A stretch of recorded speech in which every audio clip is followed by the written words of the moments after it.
Right now, let's talk about big reaction to the decision of the Chancellor Rishi Sunak to slash £4 billion from the foreign aid budget. There is a legal commitment. It was a manifesto of the last Tory government, a lot of the election in December 2019, committed to continue this 0.7% of national income being spent on aid that was put into place by David Cameron. But the decision to slash it has prompted something of a backlash. Admittedly, not largely from voters, 2/3 of whom say they support the cut on the initial polls, but certainly from many in politics. Let's talk to Andrew Mitchell. He's a Conservative MP for Sutton Coldfield. He's also former International Development Secretary and joins us now. Good morning to you, Andrew.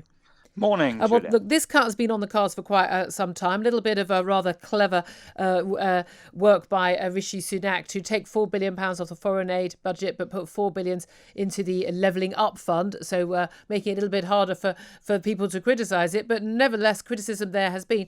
Do you think it was the right decision? No, I don't. And we've already had a big cut in development spending this year. Development spending helped make Britain safer and more prosperous. And the cut that's taken place has taken place because the economy has contracted. And of course, the 0.7 means that the money for development contracts too. And that is right and proper. So already something like 3 billion has been taken out. And this cut is, as you said, 4 billion. Now, what is the effect of that? The effect of that is probably that we will have 100,000 avoidable deaths. 7.6 million women and girls will not get access to contraception, which we had previously promised. And we'll probably take 1 million girls out of school as a result of this. That is the effect. And it makes the world less safe, less prosperous, and that makes Britain less safe and less prosperous as well. There'll be lots of people listening to this who very much understand the need of one of the wealthiest countries in the world to be helping those who are much less prosperous than us, and crucial things like clean water, like education, particularly for girls, contraception and things like that, absolutely vital. Vaccination programs, of course, never more crucial than this year, as we'll hear. However, there are a lot of people also, including myself, who are very concerned about what a lot of that aid budget is spent on. Awful lot of the waste, the fact we often end up propping up countries with very poor governments and almost to a certain extent preventing those countries from making the right decisions themselves, and also the huge sums of money that in the past and still do go to countries that can afford things like international space programs. There is no doubt at all there is an awful lot of waste in that aid budget that does need to go. Well, there's an awful lot of misinformation as well. And you referred to one of the key bits, which is money for China, which has been all over the press this week. On the very first day I became your development secretary back in 2010, I stopped all checks to China that unless they were legally enforceable. It is the Foreign Office who spend this money in China. It wasn't the Department for International Development, as was. And we need to correct a lot of the arguments that are being put. But the key thing is that the fact that China ever had a penny of our money is what people object to. I agree, Julia, entirely. And that is why the very first thing I did when I got to the desk there, when I became the development secretary, was to stop it. But it's a pretty dismal start to a year where Britain is going to have the chairmanship of the G7 group of nations, where we're going to chair the United Nations Security Council, where we're going to chair the COP next year in Glasgow, to cut back on our international commitment. Britain was a leader in this area, doing huge amounts of good to help the poorest and most desperate people in the world, and we are cutting that back at the very time we're leaving the EU, advancing on global Britain, and trying to show some leadership. But hold on a minute. Dismal start. We're still the second highest contributor in terms of international aid of the G7.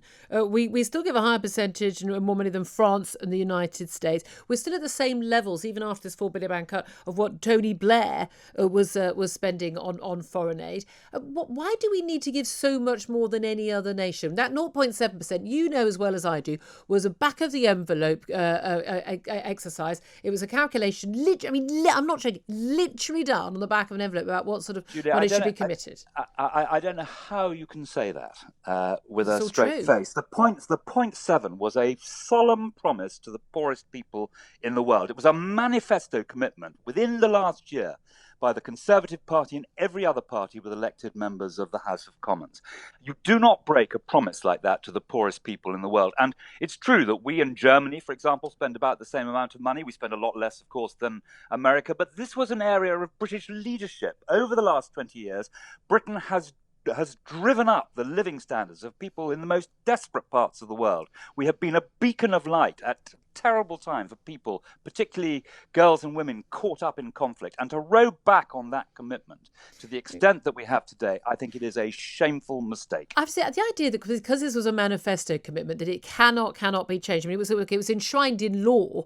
Again, I've never understood why this particular bit of spending should have been enshrined in law and stuck to throughout the 2010s when we were in dire economic need across the country. I think there are very few people listening to this who will say they don't want any spending to help the people who are the poorest. But you and I both know that even when you were in charge of it, that an awful lot of that spending would be wasted, that a lot of it is unaccounted for, that the accounting for actually what has actually been achieved, the people it actually goes to. It is true. You know it's true. Your own department has concluded this. If you look at all the reports of Whitehall, if you look at the quality of spending and the transparency where people get into the public domain where that money is being spent, DFID always came out right at the top. DFID understood about money, and it also understood that if you're going to take a pound off a hard-working taxpayer, you have to show that you're delivering 100 pence of value on the ground. This money was really well spent.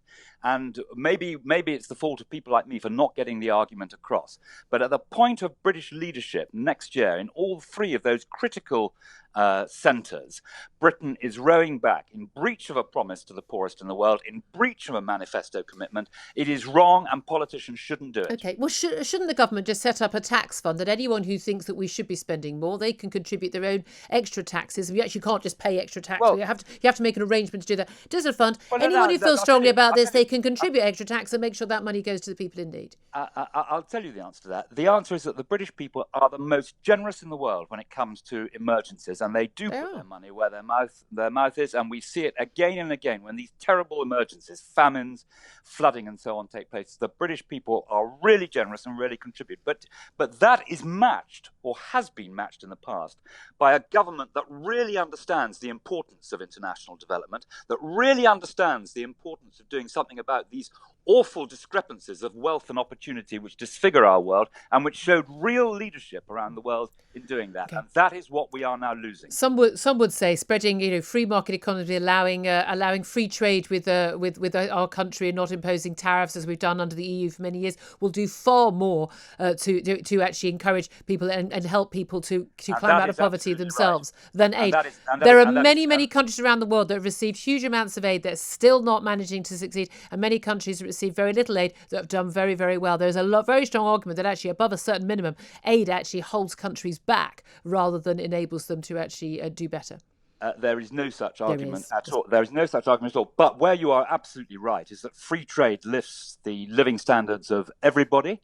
And one of the key things that the British Development Department did was to champion free trade, because it understood that the way to lift the poorest people in the world out of poverty is for them to be economically active, to have a job. It's true here as well as in the poorest parts of the world, that if you are economically active, you lift the standard of living of yourself and your family. Absolutely. We're on that note of agreement. Andrew Mitchell, Tory MP for Sutton Coldfield, a former International Development Secretary.